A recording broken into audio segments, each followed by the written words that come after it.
Assalamualaikum. Aku mau mulai dari pertanyaan kecil. Akhir ini, apa yang paling besar di kepala kamu?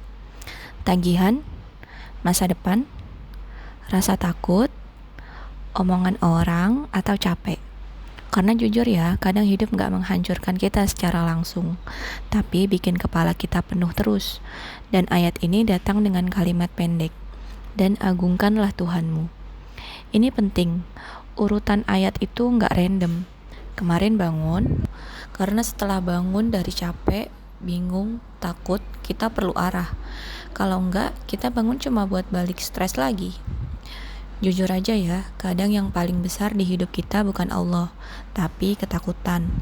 Angka di rekening, penilaian orang, masa lalu, overthinking. Bangun tidur langsung cek HP, langsung mikir kerjaan, langsung panik soal hidup.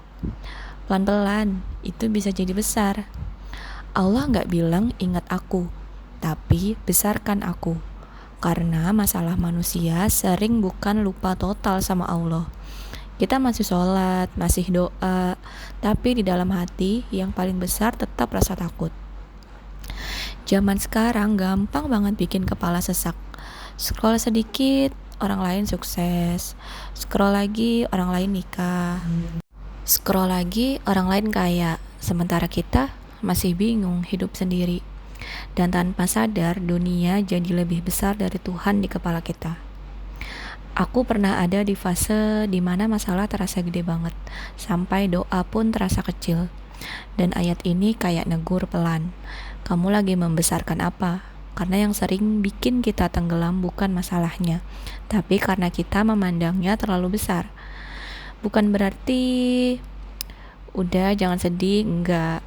Tagihan tetap nyata, capek tetap ada, hidup tetap berat. Tapi ayat ini ngajarin jangan sampai masalah lebih besar dari Allah di dalam hati kamu. Dan itu susah, karena dunia hari ini rame banget. Semua orang bicara, semua orang menunjukkan hidupnya, sampai kita lupa diam. Lupa melihat langit, lupa ngobrol sama Allah tanpa buru-buru. Kadang mengagungkan Allah itu sederhana, tetap jujur walaupun rugi, tetap sholat walaupun capek, tetap lembut walaupun hidup keras, tetap doa walaupun belum dikabulkan. Itu juga bentuk warob buka fakabir. Kalau hari ini kamu lagi overthinking banget, mungkin ayat ini gak nyuruh kamu langsung kuat. Cuma ngajak pelan-pelan taruh Allah lebih tinggi lagi, di atas takutmu, di atas bingungmu, di atas semua yang bikin sesek. Aku suka ayat ini karena dia sederhana, tapi dalam. Hidup memang tetap berat, tapi mungkin yang perlu berubah bukan dunia di sekitar kita dulu, melainkan apa yang paling besar di dalam hati kita.